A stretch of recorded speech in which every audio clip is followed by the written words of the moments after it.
DK News TV 45, DK News TV 45, un professionnel avec le journaliste professionnel. Bienvenue chez nous à DK News TV 45.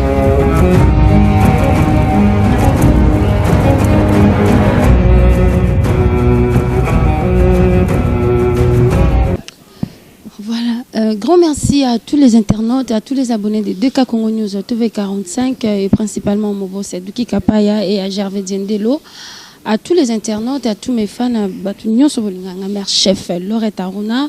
Je suis toujours là pour vous servir, toujours dans les comptes de cette émission à l'écoute. Aujourd'hui, nous réservons pour vous, messieurs Rex Kazadi.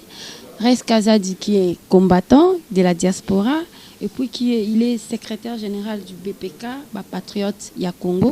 Donc c'est avec lui que nous allons dérouler cette émission. Bonjour Monsieur Rex. Bonjour. Comment vous allez? Ça va. Oui, Monsieur Rex, nous parlons sur le massacre des Béni. Quelles sont vos impressions et émotions par rapport à cela? Bon, je n'ai pas une quelconque impression particulière. Je suis juste attristé et scandalisé qu'après presque deux ans et demi que nous ayons perdu presque 700 citoyens congolais massacrés, découpés à la machette sans qu'on ne puisse identifier les agresseurs, sans qu'on puisse les traduire devant la justice. Donc c'est vraiment ça mon souci et j'espère que l'État congolais prendra enfin en compte la détresse des populations de Béni et qu'elle mettra les moyens nécessaires pour pouvoir protéger les civils. Le gouvernement parle des attentats terroristes. Qu'est-ce que vous pourrez dire par rapport à cela? Les attentats terroristes sont toujours revendiqués. Ont une idéologie, que ce soit religieuse, politique, ou autres.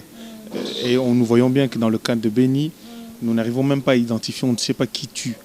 Donc comment on peut dire que ce sont des terroristes? Voilà. Et puis bon, je pense que le gouvernement, ceux qui disent que ce sont des terroristes, ce ne sont pas des spécialistes en terrorisme.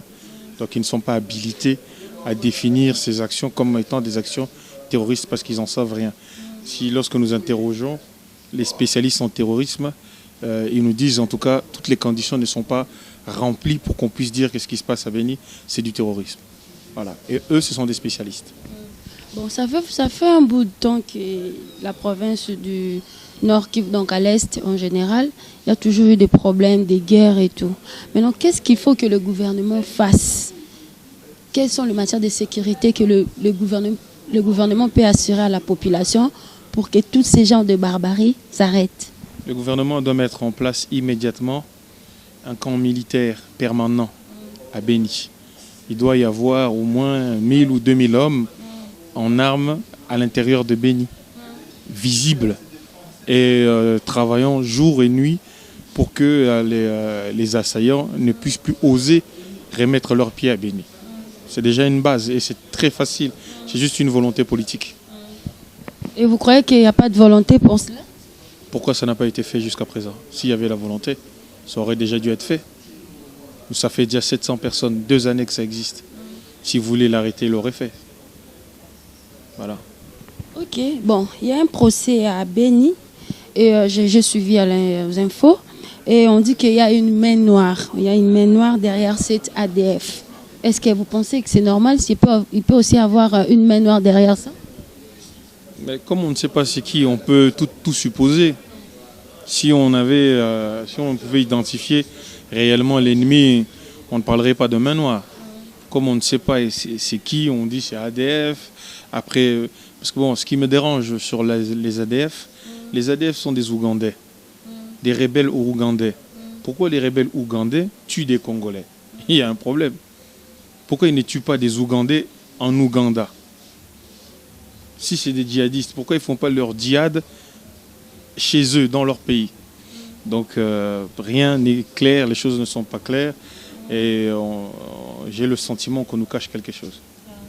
D'accord. Bon, nous parlons maintenant de dialogue parce que vous êtes de la diaspora. Et tout à l'heure, là, il y avait une conférence de presse ici que vous avez organisée par rapport au dialogue.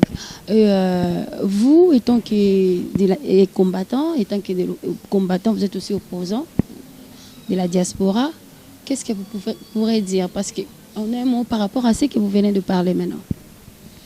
Mais écoutez, nous sommes en train de nous battre pour que la diaspora soit reconnue en tant qu'entité. C'est-à-dire qu'il ne s'agit pas de Rex Kazadi ni de la position des Rex Kazadi. La diaspora a le droit d'être représentée dans ce dialogue en tant qu'entité à part entière. Voilà. Là, on nous représente 10% de la population à l'extérieur du pays. On doit être représenté au dialogue à hauteur de 10% minimum. Voilà. C'est-à-dire qu'il est anormal qu'au jour d'aujourd'hui, la diaspora soit marginalisée. Voilà. Dans votre combat, nous savons qu'en Europe, bon, pas en Europe, c'est de la diaspora partout, en Europe, Amérique, Asie, partout, peu importe. Il y a des combattants, mais c'est divisé en fait.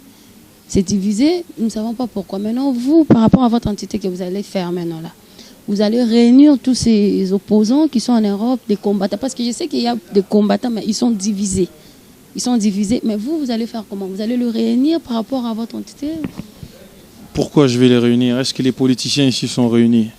Est-ce que la société civile ici est réunie? Parce que vous avez vous tous le même combat, mais pourquoi est-ce que c'est... Est-ce que l'opposition est réunie? Ils ont tous le même combat. Ils luttent contre Kabila. Vous n'allez pas demander aux opposants au Congo de tous se réunir. Déjà même dans la majorité, ils ne sont pas réunis. Pourquoi l'opposition va se réunir? Non, il n'y a aucune obligation de réunir tout le monde. Ceux qui s'unissent, ce sont des gens qui partagent les mêmes idéologies et la même vision et la même manière de fonctionner. C'est pour ça qu'ils se réunissent. Ceux qui ne se réunissent pas, peut-être qu'ils ont le même objectif, mais pas la même manière d'atteindre cet objectif-là. Voilà. Bon, nous parlons du dialogue. Croyez-vous que ça peut apporter un changement? Le dialogue est là pour apaiser la société congolaise, pour éviter que le Congo parte à feu et à sang, pour éviter que les Congolais descendent dans la rue et qu'il y ait des violences dans ce pays. C'est ça la première raison, et surtout pour nous permettre d'aller dans des élections libres et démocratiques, apaisées. Voilà. Il y a certaines parties de l'opposition qui ne veulent pas prendre part au dialogue. Et donc l'opposition s'est divisée. Et le peuple peut entendre quoi de l'opposition? La division, elle est normale. Il faut un pluralisme. Tout le monde ne peut pas fonctionner ou réfléchir de la même manière. Il faut des spécialistes de tel système, il faut des libéraux, il faut des socialistes, il faut des nationalistes. C'est ça qui fait la beauté du pays. On ne peut pas tous être identiques. Qui a dit pourquoi nous sommes des millions de Congolais et on devrait réfléchir et penser que d'une seule manière? Non, c'est bon qu'il y ait des différents courants, qu'il y ait des différents partis, qu'il y ait des différentes visions et des différents projets. Moi, j'appuie ça. Oui, dans le sens que vous tous, vous êtes de l'opposition, votre but est de changement du gouvernement. Votre lutte, vous avez le même lutte avec eux. Nous avons les mêmes objectifs, mais pas la même manière de les atteindre. Par exemple, je prendrai deux exemples, deux personnes. Vous avez quelqu'un comme Roger Lumbala qui veut que Kabila parte, mais lui, il veut prendre les armes pour attaquer Kabila et tuer Kabila. Vous avez Etienne Tshisekedi qui veut que Kabila parte, mais il veut que Kabila parte par la vérité des urnes, c'est-à-dire par les urnes, qu'on parte aux élections et qu'ils s'en aillent. Donc vous voyez, est-ce qu'ils peuvent travailler ensemble? Non, parce que Tshisekedi est contre la violence et Lumbala est contre le laxisme ou l'inaction. Lui il veut se battre. Donc ils peuvent s'entendre dans leur projet, mais après, chacun a sa manière de travailler. Voilà. Aujourd'hui, Vital Kamerhe est exclu de la dynamique de l'opposition. On dit qu'il a violé la loi de l'opposition parce qu'il a participé au dialogue.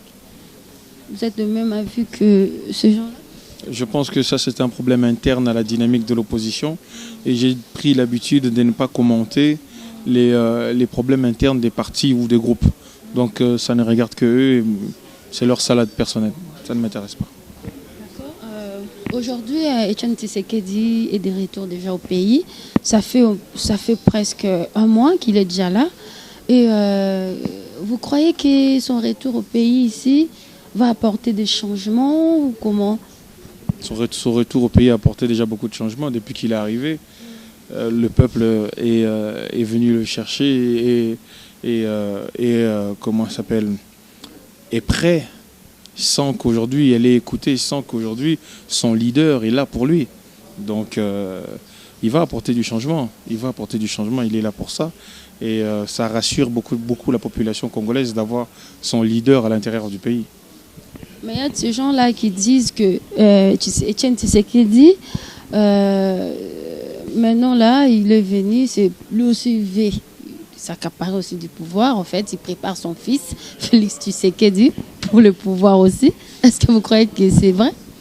Moi, je ne commente pas les rumeurs. Tout ce que je sais, c'est que Etienne Tshisekedi est président de l'UDPS. Félix Tshisekedi est secrétaire général chargé des affaires extérieures. Et on vient de nommer il y a quelques jours un secrétaire général qui s'appelle M. Kaboun.